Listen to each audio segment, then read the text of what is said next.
Well, I haven't been outside much today, but there were like a few sprinkles and then it quit earlier. There was a few out there, and you had to look close to find a thunderstorm across the area. So there's a handful out there right now, but as far as chances overnight tonight through tomorrow morning, I think initially we do have those chances a little farther to the east this evening, but then during the overnight hours into tomorrow morning, that chance will shift a little farther here to the east, but it'll be isolated. Most of us will probably stay dry during the overnight hours, but we got a little bit of rain out there right now, and as Aaron was mentioning, we did have a few sprinkles move across the metro, just barely enough to dampen the sidewalks. That was about it. But as we zoom in a little closer here, let's go over parts of Delaware County. This is our strongest storm right now between Jay and Grove, dumping some heavy rain, some lightning and thunder here, perhaps some small hail out of this, but nothing severe.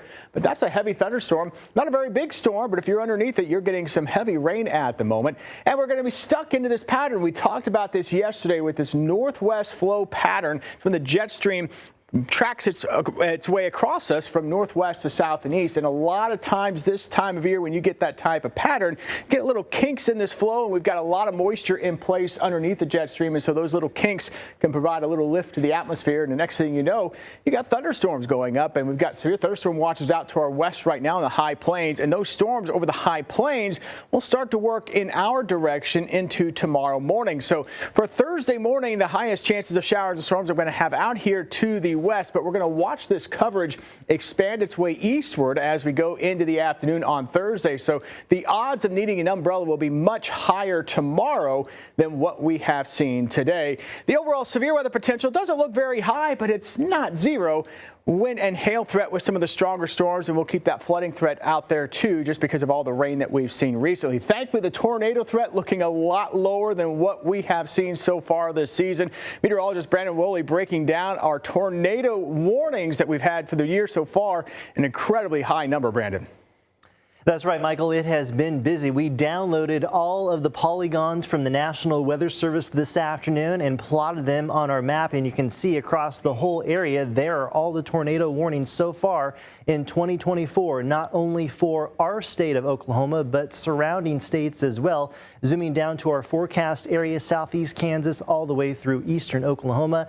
There's a lot there to digest on the map. And the top 10 most tornado warnings in 2024, breaking those down by counties. Number 1, Osage County at 20 tornado warnings, Chautauqua County, Kansas at 13, and Delaware and Montgomery County, Kansas, right there at 6.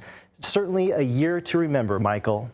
Yeah, and still not done yet. Hopefully our severe weather season, though, does begin to wind down, at least as far as the tornado potential. But as you know, we get into the autumn months or we get a little mini tornado season. So we'll probably add to those numbers as we go through the end of the year. Hopefully not many, though. That's what we hope for. Right now, we're looking good here over downtown Tulsa. The clouds that have been over the metro much of the day, moving off here to the south and to the east. We'll actually enjoy a nice sunset this evening. 77 our current temperature. We're going to wake up tomorrow morning into the 60s. I've got us back up to 70 by 8 o'clock, and then a run into the low 80s before the showers and thunderstorms increase in coverage and maybe even dropping the temperature off by the drive home.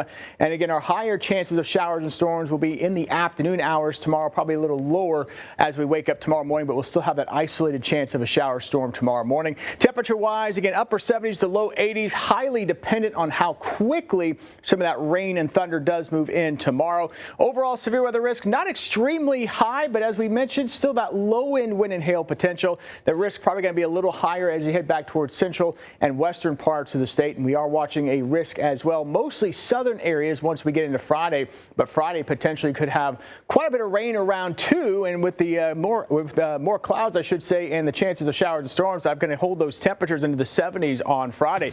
Weekend, we'll have some slight storm chances in the forecast, not a washout. Keep those weekend plans, and notice still some lingering storm chances into next week as well, and we'll get you into the end of next week and into next week in that 10-day forecast coming up tonight at 6.